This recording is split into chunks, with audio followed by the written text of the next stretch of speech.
ദൈവതിരുനാമത്തിന് മഹത്വം ഉണ്ടാകട്ടെ. യേശുക്രിസ്തുവിന്റെ നാമത്തിൽ നിങ്ങൾക്ക് ഓരോരുത്തർക്കും, പ്രിയപ്പെട്ട മാതാപിതാക്കൾക്കും സഹോദരി സഹോദരങ്ങൾക്കും യൗവനക്കാർക്കും പ്രിയ കുഞ്ഞുങ്ങൾക്കും എൻ്റെ എളിയ സ്നേഹവന്ദനം.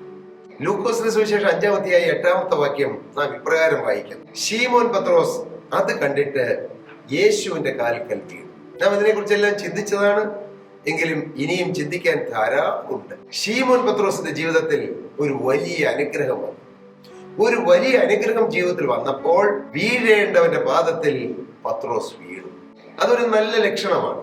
ഇന്ന് മനുഷ്യ ജീവിതങ്ങളിൽ ചില ദൈവികമായ അനുഗ്രഹങ്ങൾ ലഭിക്കുമ്പോൾ, ആത്മീയമായോ ഭൗതികമായോ അനുഗ്രഹങ്ങൾ ലഭിക്കുമ്പോൾ, അനുഗ്രഹം തന്ന ക്രിസ്തുവിനെ മറന്ന് മറ്റ് പലതിന്റെയും പിന്നാലെ പോകുന്ന ആളുകളെ നമുക്ക് കാണാൻ കഴിയും.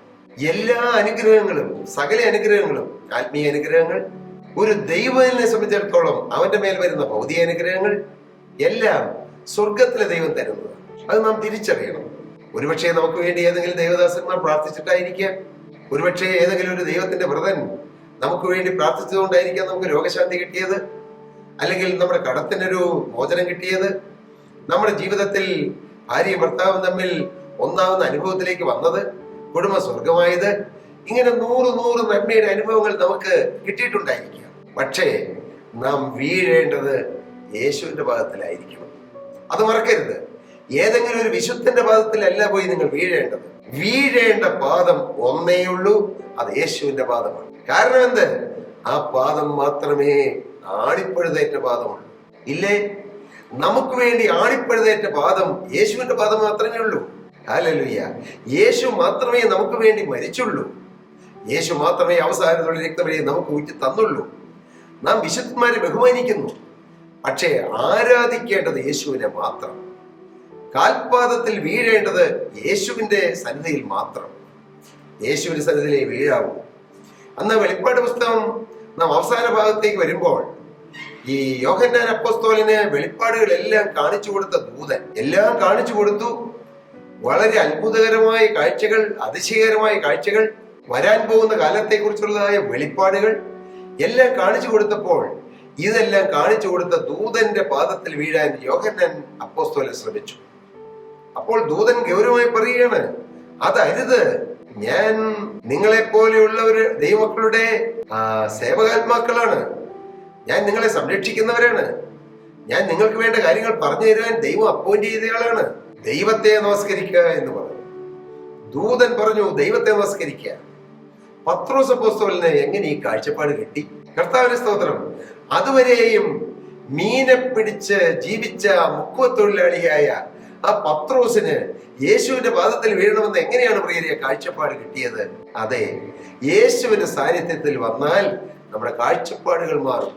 യേശുവിന്റെ വചനം അനുസരിച്ചാൽ നമ്മുടെ ഇതുവരെയുള്ള കാഴ്ചപ്പാടുകളും, ഇതുവരെയുള്ള നമ്മുടെ ചില ദുരാചാരങ്ങളും, ചില വ്യർത്ഥമായ ആചാരങ്ങളും, വ്യർത്ഥമായ ചില ചടങ്ങുകളും, അതിനെക്കുറിച്ചുള്ളതായ ചില കാഴ്ചപ്പാടുകളും മാറും.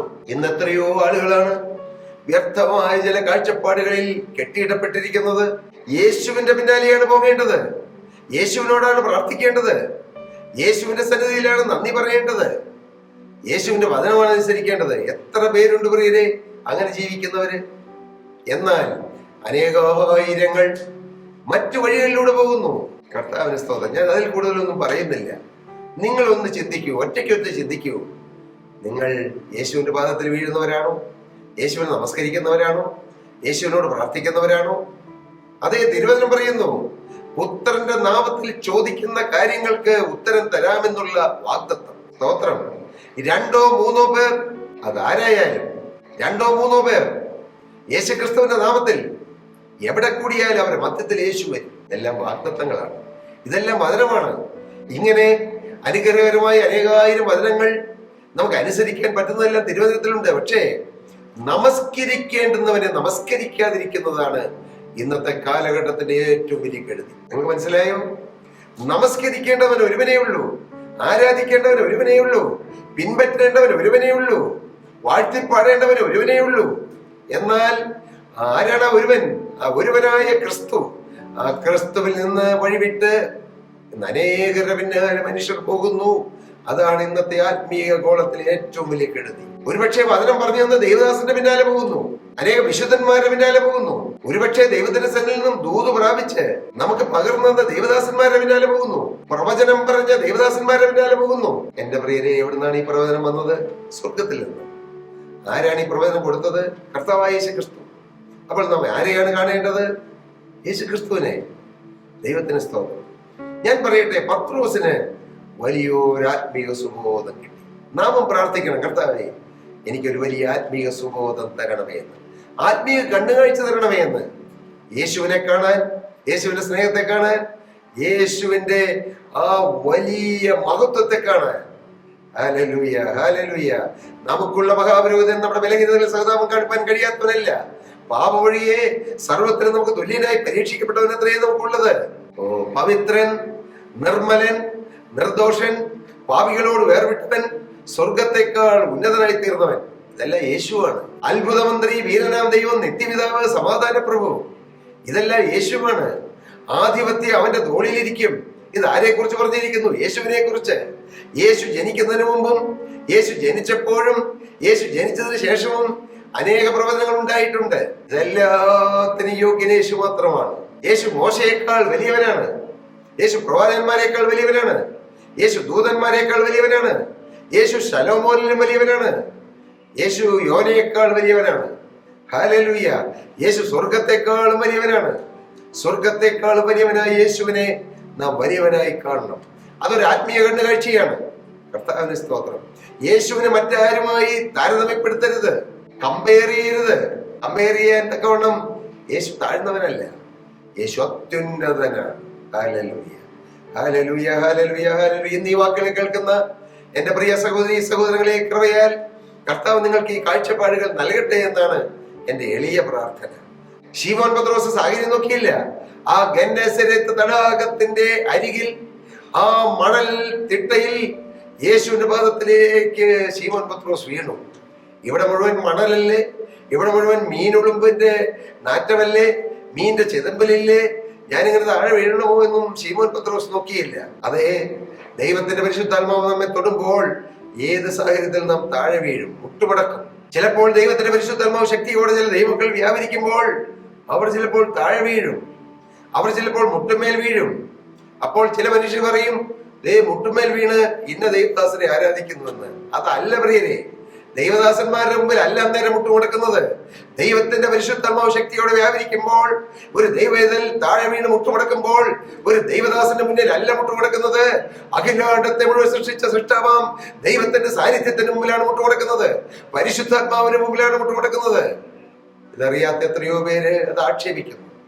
ദൈവത്തിന് സ്തോത്രം. പത്രോസ് യേശുവിന്റെ പാദത്തിൽ മുട്ടുമടക്കി, ആ പാദത്തിൽ നന്ദിയുടെ കണ്ണുനീരൊഴുക്കി. നമുക്കും യേശു ചെയ്ത ഉപകാരങ്ങൾ ഓർത്ത് യേശുവിന്റെ പാദം മുത്താം, യേശുവിന്റെ പാദം ചുംബിക്കാം, യേശുവിന്റെ പാദം ചുംബിച്ചുകൊണ്ട് നമുക്ക് കിടന്നുറങ്ങാം. ഹല്ലേലൂയ. അതെന്തൊരു ഭാഗ്യമാണ്! അതല്ലേ ഭൂമിയിൽ ഒരു മനുഷ്യൻ ലഭിക്കാവുന്ന ഏറ്റവും വലിയ ഭാഗ്യം. ആ ഭാഗ്യ പദവിയല്ലേ പത്രോസിന് കർത്താവ് കൊടുത്തത്. പത്രോസിന്റെ ജീവിതത്തിൽ പത്രോസിന്റെ വല കീറാറാവോളം മീൻ കിട്ടിയത് ഒരു അനുഗ്രഹമാണ്. പത്രോസിന്റെ കൂട്ടാളികളുടെ പടം നിറയോളം മീൻ കിട്ടിയതും അനുഗ്രഹമാണ്. എന്നാൽ അതിലും വലിയ അനുഗ്രഹം വീഴേണ്ട പാദത്തിൽ വീഴാൻ പത്രോസിന് സുബോധം കിട്ടി. വീഴേണ്ടവന്റെ സന്നിധിയിൽ വീഴാൻ, നന്ദി അർപ്പിക്കേണ്ടവന് നന്ദി അർപ്പിക്കാൻ യേശുവിനെ തിരിച്ചറിയാനുള്ള സുബോധം പത്രോസിന് കിട്ടി. യേശുവിനെ തിരിച്ചറിയുക, ത്രിയേക ദൈവത്തെ തിരിച്ചറിയുക, പരിശുദ്ധാത്മാവിനെ തിരിച്ചറിയുക, പരിശുദ്ധാത്മാവിന്റെ വചനങ്ങൾ തിരിച്ചറിയുക, പരിശുദ്ധാത്മാവുള്ള രംഗങ്ങൾ തിരിച്ചറിയുക. അതെല്ലാം വലിയ ഭാഗ്യമാണ്, ഒരു പദവിയാണ്. നമുക്കെല്ലാം പ്രാർത്ഥിക്കാം. ഇതൊന്നും നമ്മുടെ കഴിവുകൊണ്ടൊന്നും കിട്ടുന്നതല്ല. നമുക്ക് പ്രാർത്ഥിക്കാം, കർത്താവേ എനിക്ക് സത്യപാതയിലൂടെ പോകണം, എനിക്ക് യേശുവിനെ സ്നേഹിക്കണം, യേശുവിന്റെ മഹത്വം എനിക്ക് കാണണം. മോശ പറഞ്ഞു, കർത്താവേ എനിക്ക് നിന്നെ ഒന്ന് കാണണമെന്ന്. എന്തൊരു ശ്രേഷ്ഠ പദവിയാണ്. മോശയ്ക്ക് ദൈവം തന്നെ പിൻഭാഗം മാത്രം ഒരു പാറയുടെ വെള്ളലിൽ ഒളിപ്പിച്ചുകൊണ്ട് കാണിച്ചു കൊടുത്തു. ഏതാണ് ഈ പാറ? ക്രിസ്തുവാകുന്ന പാറ. ക്രിസ്തുവാകുന്ന പാറയിൽ നമുക്ക് മറിഞ്ഞാൽ ദൈവത്തിന്റെ മഹത്വം കാണാം, ദൈവത്തിന്റെ വിശുദ്ധി കാണാം, ദൈവത്തിന്റെ തേജസ് കാണാം. അങ്ങനെ കർത്താവിന്റെ സ്നേഹം ഉൾക്കൊണ്ടുകൊണ്ട് നമുക്ക് ഈ ഭൂമിയിൽ യേശുവിനെ സ്നേഹിക്കാം, യേശുവിന്റെ പാദം മുത്താം, യേശുവിന് നന്ദി കരയേറ്റാം. അതിനിടയാകട്ടെ. കർത്താവ് നിങ്ങൾക്ക് ഈ സൗഭാഗ്യങ്ങളെല്ലാം നൽകട്ടെ. ആത്മീയവും ഭൗതികമായ സൗഭാഗ്യങ്ങളാൽ കർത്താവ് നിങ്ങളെ നിറയ്ക്കട്ടെ എന്ന് പ്രാർത്ഥിച്ചുകൊണ്ടും അനുഗ്രഹിച്ചുകൊണ്ടും ഞാൻ എൻ്റെ വാക്കുകളെ നിർത്തുന്നു. ദൈവനാമം മഹത്വപ്പെടട്ടെ. പ്രിയ സഹോദരങ്ങളെ, നിങ്ങൾക്ക് ഏതെങ്കിലും പ്രാർത്ഥനാ വിഷയങ്ങളോ ഏതെങ്കിലും കാര്യങ്ങൾ ഞങ്ങളുമായി കമ്മ്യൂണിക്കേറ്റ് ചെയ്യാനുണ്ടെങ്കിൽ താഴെ കാണുന്ന നമ്പറിൽ ഞങ്ങളുമായി കോൺടാക്ട് ചെയ്യുക. കർത്താവ് നിങ്ങളെ നടപടിയായി അനുഗ്രഹിക്കും.